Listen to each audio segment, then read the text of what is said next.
Yes, people, what is going on? Before we start this video, make sure you smash the like button if you want to see me react to expressions tomorrow morning. Make sure you smash, I'm talking smash the like button if you want to see that video come out tomorrow morning. Tottenham, 0. Chelsea, 3. Dominant. Didn't even have to play the first half. I thought we were a bit poor. Thought there was a couple of individual performances that were nowhere near up to scratch. Second half came around, and N'Golo Kante came on. Different game. Different game.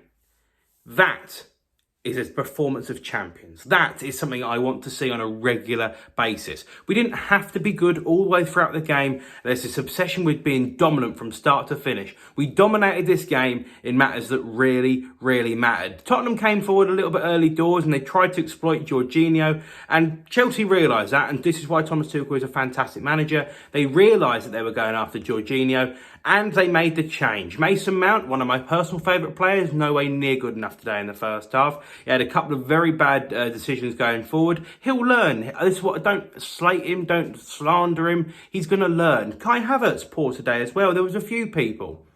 They've had bad performances, and we've still won this game of football because of the brilliant tactics that come from Thomas Tuchel. We knew what was going on in midfield. It was very obvious to see. Anytime Jorginho got on the ball, they tried to find him out. They tried to exploit his pace. That's fine. You go after Jorginho. We'll bring on Kante, mate. And that is the difference in this game. Because I said it to sister's boyfriend that's watching this game here with me today. This is the problem with Spurs. They have got no bench. They have got absolutely no bench. They've got one or two people they can bring on in terms of attacking options. You know, Bergwijn or Lucas Moura, people like that. Okay, that's quite cool. But the rest of it, what else is there? This team is pretty much a starting 11, and especially when they've played in Europe on a Thursday night, why was any Spurs fan expecting to get a result against the champions of Europe here? The squad depth we have got is absolutely redonkulous. It is insane. And people thought that this 90-minute game of football, it ain't no 20-minute spell. The Spurs might have been better for us. 20 minutes, half an hour in this game, they might have scored or whatever. It doesn't make a difference. This game of football is 90 minutes long. And we used our 90 minutes a hell of a lot better than they did because we had more options to play with. This is the thing that I really wanted to ram home last season. We needed a big number 9 target man. We could play on the counter-attack. Lukaku can do that. Timo Werner came on. We did that. We wanted to create something. Lukaku helped create. Kai Havertz helped create. Kante helped create. Everyone helped bloody create. That's what we can do when you have multiple options. Spurs have one way of playing. They want to counter-attack against teams. They want to win the ball back and go. They couldn't win the ball back that often against Jorginho. He did do well with drawing fouls in. But once that failed, which was quite soon, what did Spurs have as a backup plan? Nothing.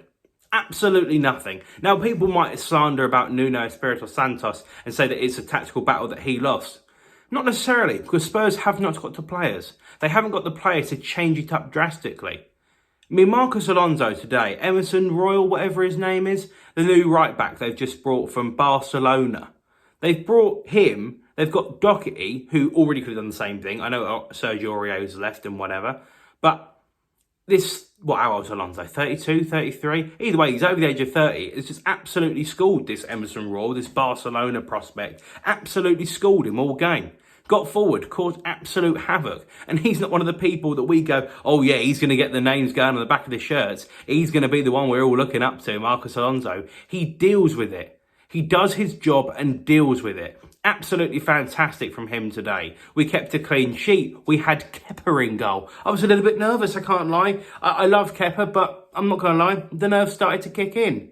Did make a difference because we have two people, both of which got on the score sheet today. Rudiger, fantastic bit of business. And a lot of people wanted to get rid of him. And I'm not going to lie, I've had my doubts in the past, but you see a good player in there. And the way that he's been playing in the back three, absolutely superb. That's why Chelsea signed him from Roma all those years ago under the Conte system to play in a back three. Now we're seeing the best out of him again, and I absolutely adore it. And the other person is Thiago Silva. 36 years of age, soon to be 37. And he was by far, for me, one of the best players on the pitch. Best player on... I probably would go... So I think he would get man of the match. They're probably going to give it to Kante for his second half performance. But Thiago Silva kept a clean sheet, scored, potentially could have had another one as well. absolutely different gear. Dealt with Son, dealt with Kane, dealt with any threat that was thrown at them, they dealt with. And that is what champions do. That is what good teams do. Everything we did today was pretty much spot on. It wasn't perfect, and let's please not get me wrong and think this was an absolutely perfect game of football, but we have got a massive 3 points away at White Hart Lane, an absolutely dominant performance, and now every single person is looking at us and thinking, pardon my French, shit.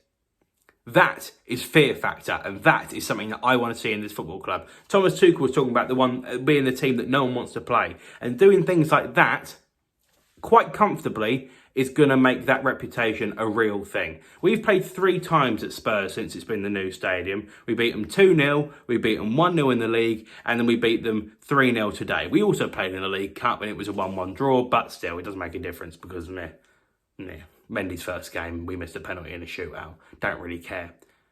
This, if we can make Spurs look stupid, like we quite comfortably have done today, make them look like absolute mugs, we can do that against most sides. Now, Spurs, I keep saying, Spurs aren't going to be up there for a title challenge. They are not good enough.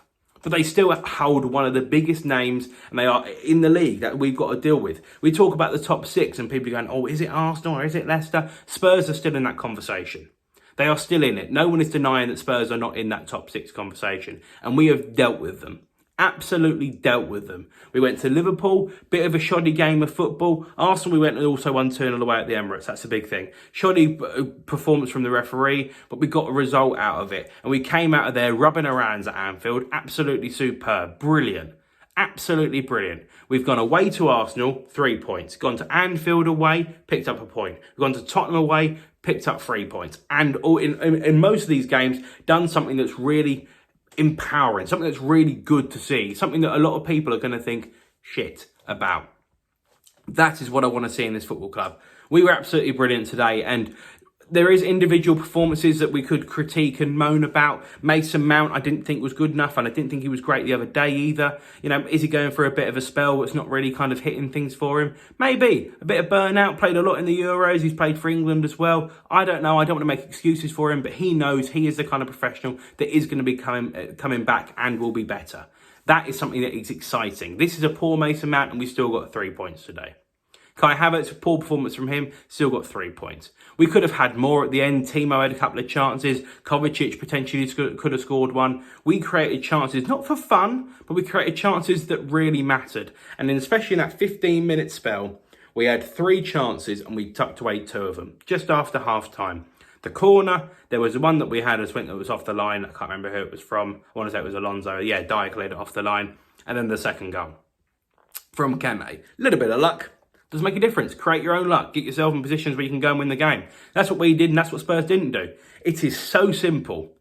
Spurs fans, relax. Calm down. A lot of people, to be fair to Spurs fans, they weren't necessarily going, oh, we're going to go and win the league, we're going to do this. No, we are top of the league. We are top of the league right now, and you've lost to us 3-0. You've got to play catch-up. There are a handful of Spurs fans that do generally think, really thought this was going to be the day, and this is going to be the year they're going to go after the league.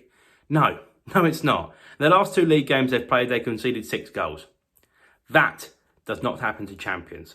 Anyway, thank you for watching. Make sure you subscribe if you're new around here. Massive game against Man City next week. Again, massive test. We're going to get 3 points. People are looking at us and thinking, oh shit. And that is what I'm here for. I'll be at the game. Make sure you subscribe, and I'll see you later.